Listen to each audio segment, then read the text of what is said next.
Olá, vamos continuar com a leitura do livro A Chave Mestra, lição 16. As atividades vibratórias do universo planetário são governadas por uma lei de periodicidade.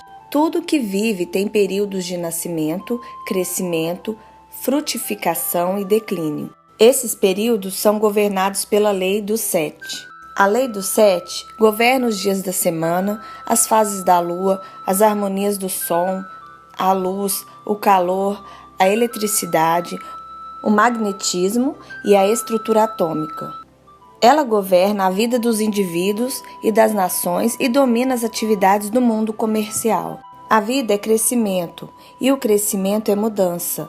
Cada período de 7 anos nos leva a um novo ciclo. Os 7 primeiros anos assinalam a primeira infância. Os próximos 7 anos, o período da infância que representa o começo da responsabilidade individual. Os 7 anos seguintes representam o período da adolescência. O quarto período marca o crescimento completo. O quinto período é o período construtivo, quando a pessoa começa a adquirir propriedades, posses, uma casa e uma família. O seguinte, dos 35 aos 42, é um período de reações e mudanças. Aqui, por sua vez, sucede um período de reconstrução, ajustes e recuperação, de modo a nos preparar para um novo ciclo de 7 anos que começa aos 50 anos. Muitos acreditam que o mundo está em vias de sair do 6º período para entrar em breve no 7º período, a época das readaptações, da reconstrução e da harmonia, período a que frequentemente se alude como o milênio. Quem estiver familiarizado com esses ciclos não se perturbará quando as coisas parecerem não dar certo, mas poderá aplicar o princípio delineado em nossas aulas com a plena certeza de que uma lei mais elevada invariavelmente controla todas as outras leis. A compreensão e a aplicação consciente das leis espirituais nos permitem converter em bênção cada aparente dificuldade. A riqueza é produto do trabalho, o capital é um efeito e não uma causa, é um servo e não um senhor, é um meio e não um fim. A definição mais aceita de riqueza é que ela consiste em todo elemento útil e agradável que possui valor de troca. O valor de troca é a característica predominante da riqueza. Ao analisarmos o pequeno acréscimo que a riqueza traz à felicidade do possuidor, vemos que seu real valor consiste na troca e não em sua utilidade. Esse valor de troca faz da riqueza um meio de obtenção dos elementos de valor real pelos quais podemos realizar nossos ideais. Então, a riqueza nunca deve ser desejada como um fim, mas só como meio de alcançar um fim. O sucesso depende de um ideal mais elevado que a mera acumulação de posses. Aquele que aspira a esse sucesso precisa formular um ideal pelo qual esteja disposto a lutar. Ao se ter em mente um ideal assim, as formas e os meios podem ser fornecidos e o serão. Porém, não se deve cometer o erro de confundir os meios com o fim. É preciso haver um propósito concreto, um ideal. Mulford disse: o homem bem-sucedido é aquele que possui a mais alta compreensão espiritual, e toda grande fortuna vem do poder superior e verdadeiramente espiritual. Infelizmente, há quem não reconheça esse poder. Esquece que a mãe de Andrew Carnegie precisou ajudar a sustentar a família quando recém-chegada aos Estados Unidos. Que o pai de Herman era um pobre clérigo com um salário de $200 anuais. Que o Sr. Thomas Lipton começou a vida com apenas 25 centavos. Esses homens não podiam contar com nenhum outro poder, mas o poder não os abandonou. O poder de criar depende inteiramente do poder espiritual. São os 3 passos: a idealização, a visualização e a materialização. Todo grande empresário depende exclusivamente desse poder. Em um artigo na Everybody Magazine, Henry M. Flengler, o multimilionário da Standard Oil, Confessa que o segredo de seu sucesso foi a capacidade de ver as coisas em sua completude. A seguinte conversa com o repórter mostra o poder de Flagler em idealizar, se concentrar e visualizar todos eles poderes espirituais. E ele coloca o diálogo entre o repórter e Flagler. Você tinha mesmo uma visão da coisa toda? Quero dizer, você realmente conseguia ou podia fechar os olhos e ver os trilhos? E os trens circulando? E ouvir os apitos? Você chegou a isso? Flagler responde sim. E o repórter pergunta, com que clareza? E ele responde, com muita clareza. O autor continua, temos aqui uma visão da lei, vemos causa e efeito, e que o pensamento obrigatoriamente precede e determina a ação. Se formos sábios, perceberemos o fato notável de que uma condição arbitrária não pode existir por um momento sequer, e veremos que a experiência humana é o resultado de uma sequência organizada e harmoniosa. O empresário de sucesso é quase sempre um idealista, sempre em busca de padrões cada vez mais elevados. A vida é constituída de forças sutis de pensamentos que se cristalizam em nossos humores cotidianos. O pensamento é o material plástico com que construímos imagens de nossa progressiva concepção de vida. O uso determina sua existência. Como em todas as outras questões, nossa habilidade de reconhecê-lo e utilizá-lo adequadamente é a condição necessária à sua realização. A riqueza prematura é apenas uma precursora da humilhação e do desastre, pois não podemos reter permanentemente algo que não merecemos e não ganhamos por esforço próprio. As condições que enfrentamos no mundo exterior correspondem às condições encontradas no mundo interior. Isso se dá por conta da lei da atração. Desse modo, como podemos determinar o que deve entrar no mundo interior? Tudo que entra na mente por meio dos sentidos ou da mente objetiva causa uma impressão nela e resulta numa imagem mental que se tornará um modelo para as energias criativas. Essas experiências resultam principalmente do ambiente, do acaso, de pensamentos passados e de outras formas de pensamento negativo, e devem ser objeto de análise cuidadosa antes de nos ocuparmos delas.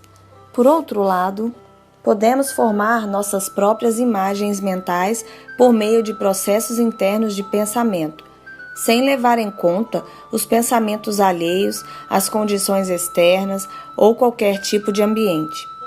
É pelo exercício desse poder que podemos controlar o destino, o corpo, a mente e a alma.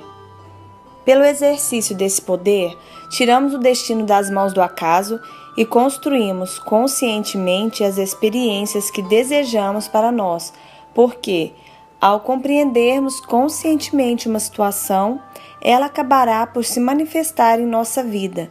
Portanto, vemos que, em última análise, o pensamento é a grande causa na vida.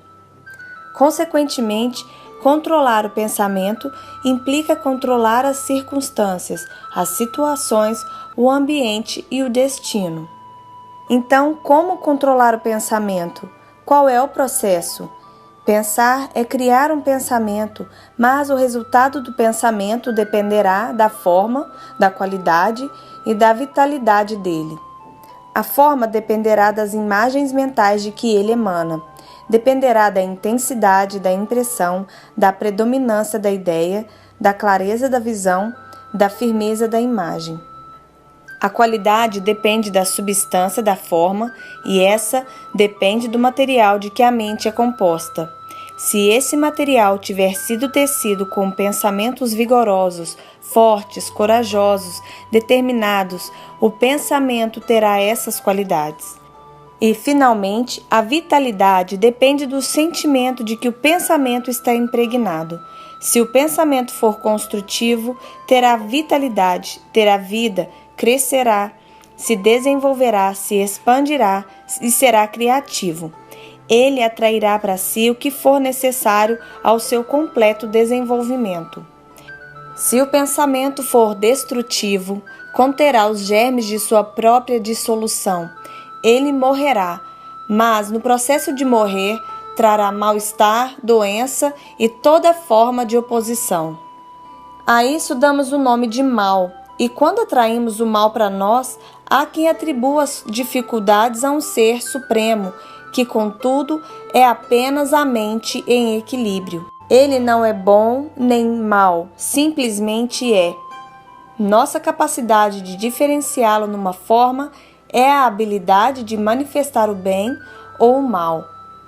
Portanto, o bem e o mal não são entidades, são apenas palavras que usamos para indicar o resultado de nossas ações, e essas, por sua vez, são predeterminadas pelo caráter de nosso pensamento. Se o pensamento for construtivo e harmonioso, manifestamos o bem.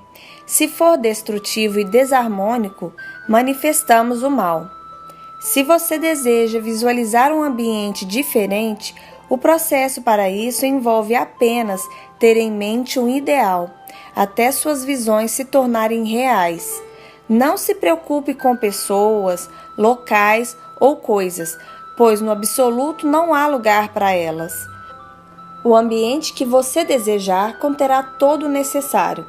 As pessoas certas e as coisas certas virão no tempo certo e no lugar certo. Por vezes, não se evidencia de que maneira o caráter, a habilidade, a realização, a concretização, o ambiente e o destino podem ser controlados pelo poder de visualização. Mas isso é um fato científico preciso. Você verá facilmente que aquilo que pensamos determina a qualidade da mente, qualidade que, por sua vez, determina nossa competência e capacidade mental. Você poderá entender que melhorar nossa competência leva naturalmente a um aumento na realização e a um controle maior sobre as circunstâncias. Então veremos que a lei natural trabalha de uma maneira perfeitamente natural e harmoniosa. Tudo parece ter apenas acontecido. Se você precisar de uma prova desse fato, basta comparar os resultados dos esforços empenhados em sua própria vida quando você age motivado por ideais mais elevados e quando tem em mente razões egoístas ou inconfessáveis. Nenhuma outra prova será necessária. Se você quiser realizar qualquer desejo, forme uma imagem mental de sucesso, visualizando conscientemente seu desejo. Dessa forma, irá forçar o sucesso. Irá exteriorizá-lo em sua vida por meio de métodos científicos. Só podemos ver o que já existe no mundo objetivo, mas o que visualizamos já existe no mundo espiritual. E essa visualização é uma representação substancial do que um dia irá aparecer no mundo objetivo, se formos fiéis a nosso ideal. A razão, para tanto, não é complicada. A visualização é uma forma de imaginação. Esse processo de pensamento gera na mente impressões que, por sua vez, formam conceitos e ideais. Estes são, por sua vez, as plantas que o mestre arquiteto utiliza para construir o futuro. Os psicólogos chegaram à conclusão de que só existe um sentido, o sentimento, do qual todos os outros sentidos são apenas modificações. Caso seja verdade, sabemos por que o sentimento é o verdadeiro manancial de poder, porque as emoções se sobrepõem ao intelecto com tanta facilidade e porque temos de injetar sentimento em nossos pensamentos se quisermos resultados. O pensamento e os sentimentos são uma combinação irresistível. É claro que a visualização deve ser dirigida pela vontade. Cumpre visualizar exatamente o desejado. Devemos cuidar para que a imaginação não saia do controle. Apesar de boa empregada, a imaginação é má patroa.